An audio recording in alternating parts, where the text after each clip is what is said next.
más interés el público por todo lo que está pasando en Venezuela en estos momentos. Tenemos una cancelación de pago de intereses y de capital de algunos bonos que están pendientes del mercado el mes que viene.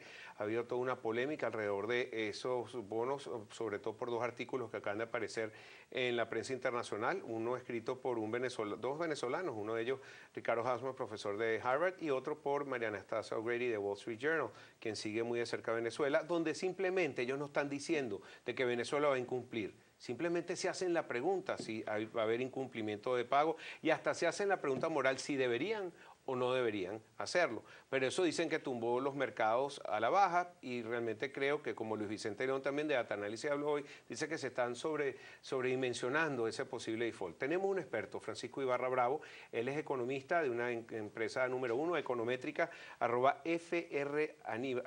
@franibar 10, para que hagan también sus preguntas por Twitter. Francisco, bienvenido, muy buenas tardes, gracias por estar acá. Bueno, no sé qué opinión tienen ustedes en Econométrica sobre si se va a pagar, no se va a pagar la deuda, si hay un posible default.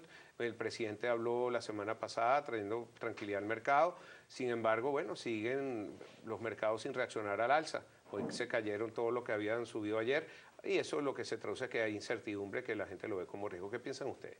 Bueno, lo primero que nosotros pensamos es que efectivamente el gobierno va a pagar. Okay, no ponemos en duda de alguna manera que el gobierno en el mes de octubre vaya a pagar. Hay que poner bien claro que son 3.321 millones de dólares que tiene que pagar tanto PDVSA como la República en vencimientos en pagos de capital y pagos de interés. Entonces es un esfuerzo importante financiero que va a tener que hacer tanto PDVSA como la República para poder honrar el compromiso. Nosotros estimamos de alguna manera que el gobierno lo va a hacer. Va a buscar la manera y va a arrastrar los fondos donde tenga que arrastrarlos para poder realizar el pago. Eso va a tener otras implicaciones sobre el desempeño económico de la economía venezolana en los próximos meses, en parte sobre el tema de la escasez, porque bueno, el dinero que estás destinando a pagar deuda, pues es dinero que no estás destinando a bien sea pagar deuda comercial que tienen las casas matrices con las empresas acá con sus casas matrices, o otro tipo de compromiso que tiene la República para traer mercancía e insumos para producir localmente. Pero sí estimamos que vaya a pagar. Respecto a ese debate, pues siempre yo creo que se agradece que exista un debate sano sobre estos temas. Yo no entiendo cuál ha sido la histeria que se ha generado alrededor de esto, no entiendo cuál ha sido la reacción del presidente Maduro, pues arremetiendo de alguna manera contra algunas personas que están en ejercicio de su derecho a opinar.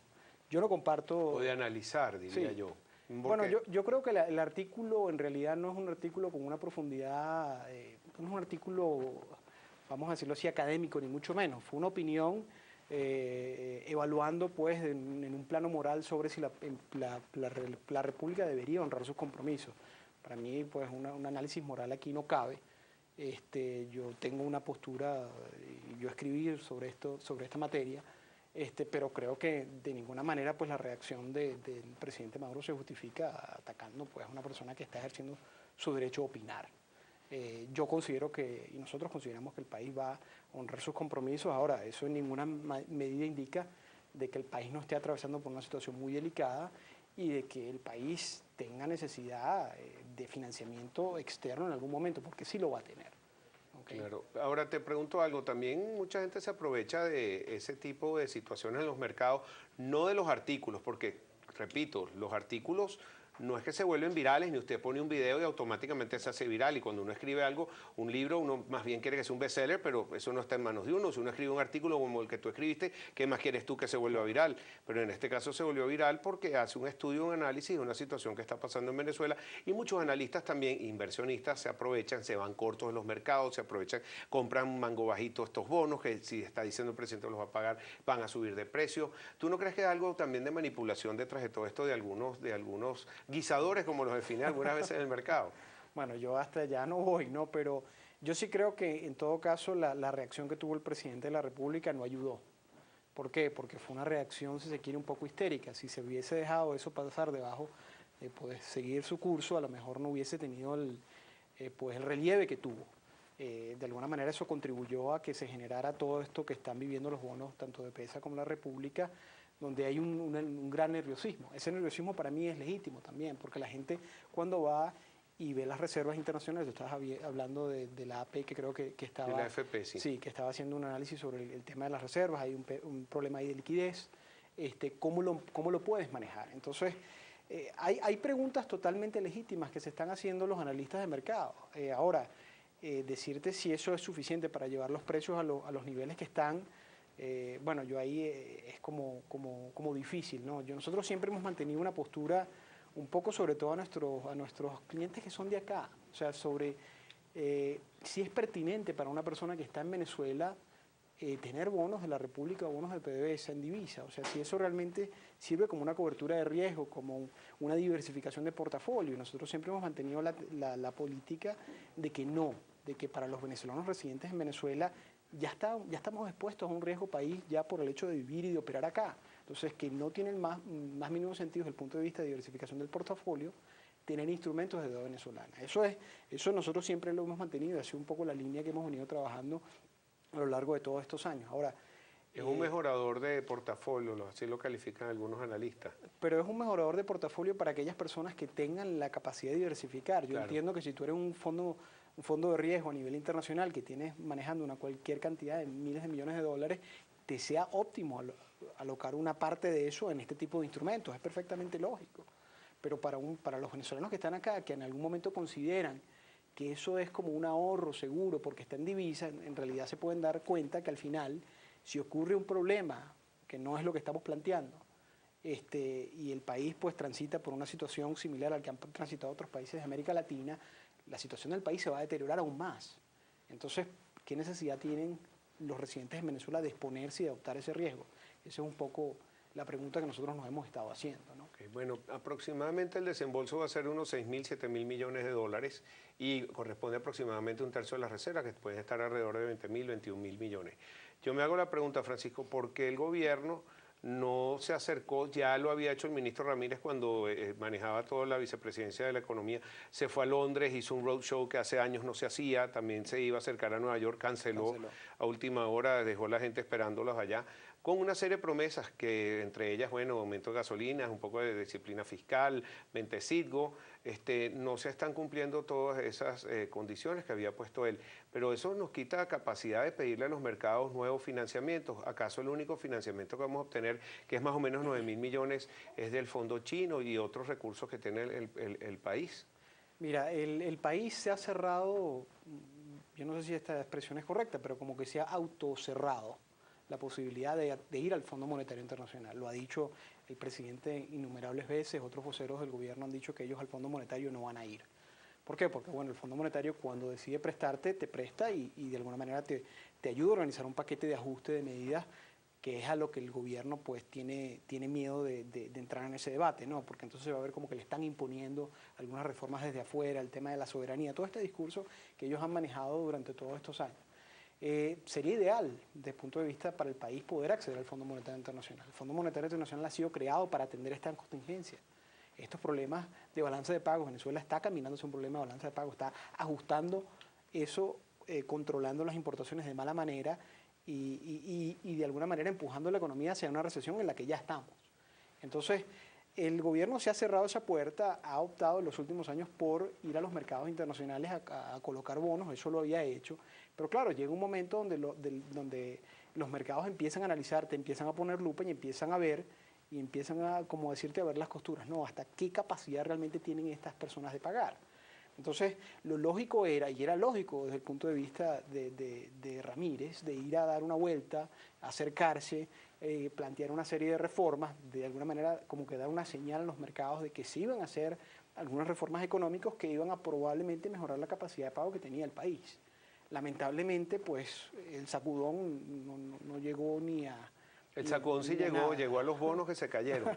Y sí, te pregunto algo, ¿será una casualidad de que estos artículos salen simultáneamente a que los mercados reaccionan cuando eliminan el puesto de Ramírez? Bueno, lo cambian para la Cancillería, no es que lo eliminan, lo cambian a la Cancillería, lo hace un enroque.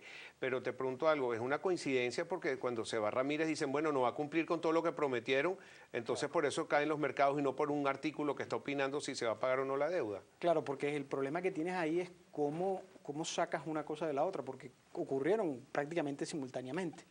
Entonces el artículo creo que vino una semana después de los anuncios fallidos del presidente Maduro. Entonces es difícil poder discernir qué ocurrió en este caso, pero yo estimo que es mucho más determinante el hecho de que se haya generado una expectativa de algún tipo de medidas económicas que nunca llegaron.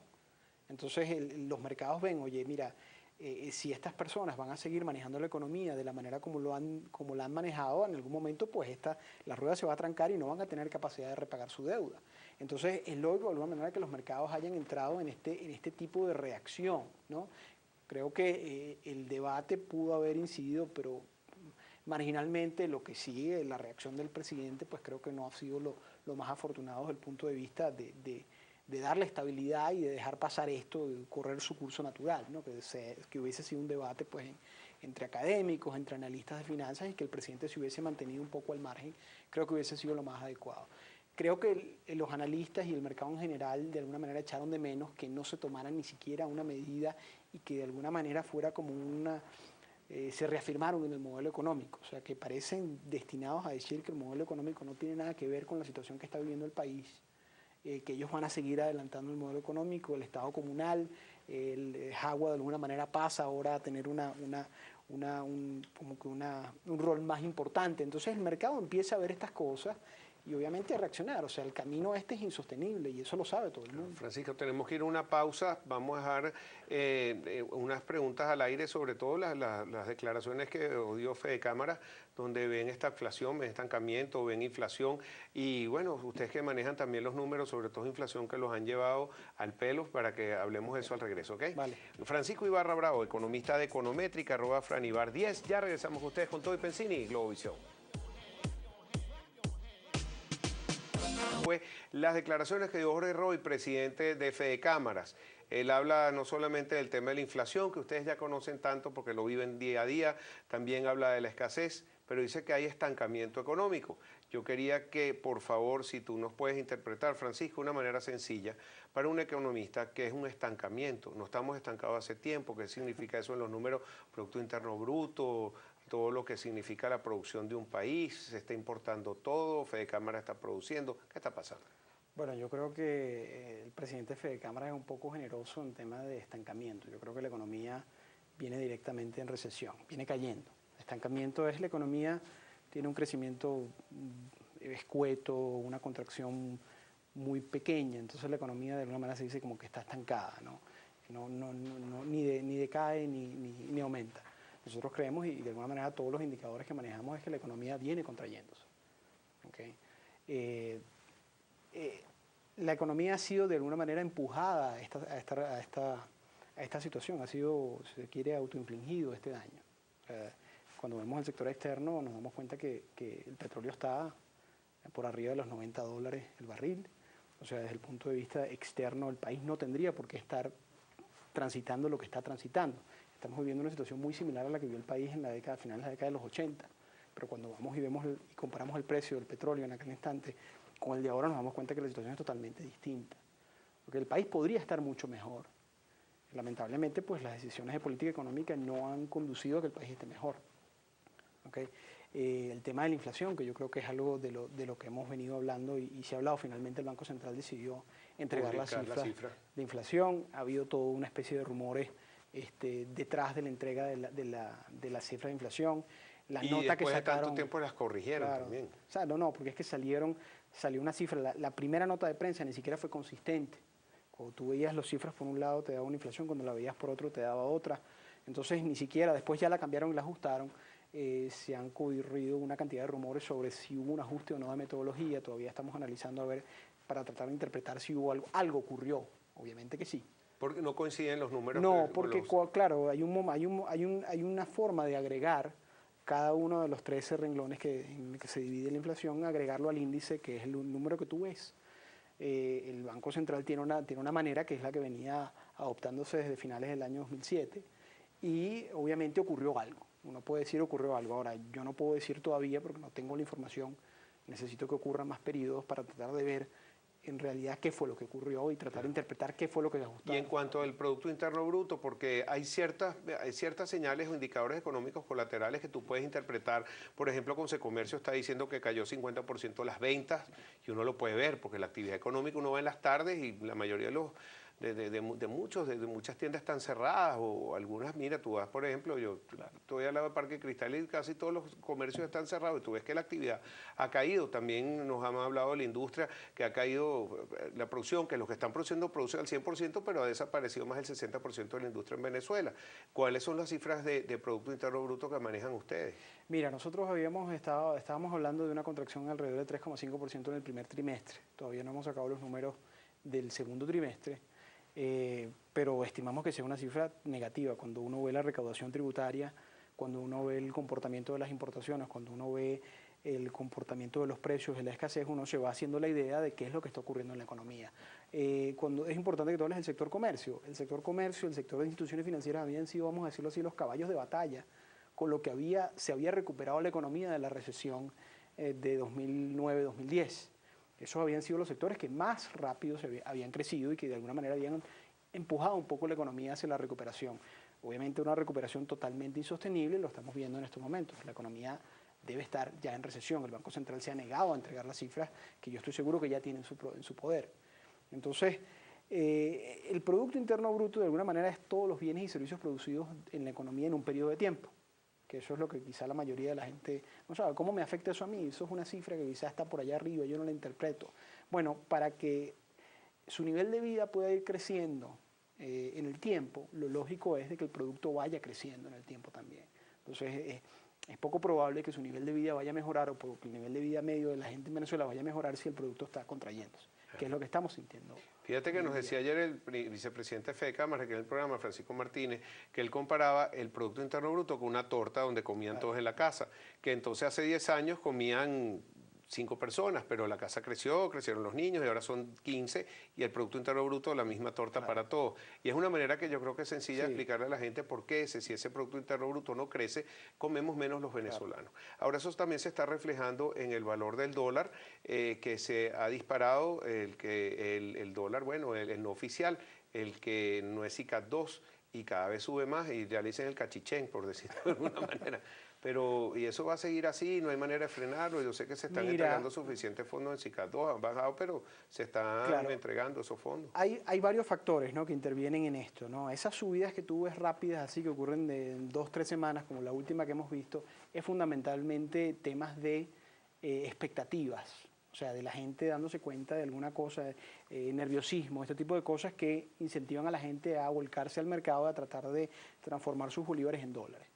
Okay, ahí hay mucho, pues también puedes entender algo del éxodo que hay en Venezuela, que quizás no es algo que se mencione mucho, pero ha habido una cantidad importante de gente, de venezolanos que han decidido migrar. Esa gente que se va, pues liquida su patrimonio y trata de llevarse su patrimonio lo más que pueda en moneda dura. Entonces, obviamente, eso es uno de los factores de demanda. Y el otro gran factor, y quizás lo que determina el comportamiento del tipo de cambio alternativo y que se haya escalado de la manera que lo ha hecho en los últimos años, es el desorden monetario que hay en Venezuela. Tienes un banco central que le ha estado dando financiamiento monetario a PDVSA y que después PDVSA ha volcado eso al resto de la economía, pues esos son bolívares que están persiguiendo una fuente fija de dólares. Entonces lo lógico es que obviamente suba. Me queda un minuto y quería preguntarte sobre la venta de Citgo, si la ven ustedes econométrica positiva, negativa, y si se debería pedir algún tipo de permiso a la Asamblea Nacional, a la gente como está haciendo algunos de los partidos políticos en nuevo tiempo. Mira, ahí es el punto de vista del análisis. Yo creo que son dos análisis, ¿no? El análisis petrolero, de si Citgo realmente es un negocio rentable para el país, por lo que yo entiendo, ahí cabría la duda y cabría la posibilidad de que el país vendiera Citgo. Ahora, la otra pregunta que es igual de relevante es, ¿qué va a hacer el gobierno con ese dinero que está obteniendo de Citgo? Porque si a lo mejor la idea es que yo voy a vender Citgo y ese dinero yo lo voy a invertir en la faja, intensamente y comprometidamente, pues a lo mejor podría valer la pena. Pero realmente no tenemos ningún indicio de que eso vaya a ser lo que ocurra al final. Y yo creo que la venta de Citgo además es una mala señal desde el punto de vista para los tenedores de bonos. ¿Okay? Porque una cosa es que Venezuela tenga unos activos importantes afuera, a la hora hipotética, que no estamos diciendo de que Venezuela vaya a incurrir en un impago, ni mucho menos por ahora, no es lo que tenemos estimado que ocurra, pero igual eso está ahí y cuando ya no lo tienes, pues entonces el mercado puede apreciar de que el riesgo de sostener papeles de deuda venezolana puede haberse incrementado. Bueno, Francisco, muchísimas gracias. No, un placer. De verdad que aclaraste muy bien todos los puntos y el placer es todo nuestro. Ojalá te vuelva a ver pronto por aquí. Muchas gracias. Francisco Ibarra Bravo, economista econométrica, @Franibar10 para que le hagan también sus preguntas personales, para que también le den su follow en Twitter. Muchas gracias. Ya regresamos con ustedes aquí con Control Pensini y Globovisión.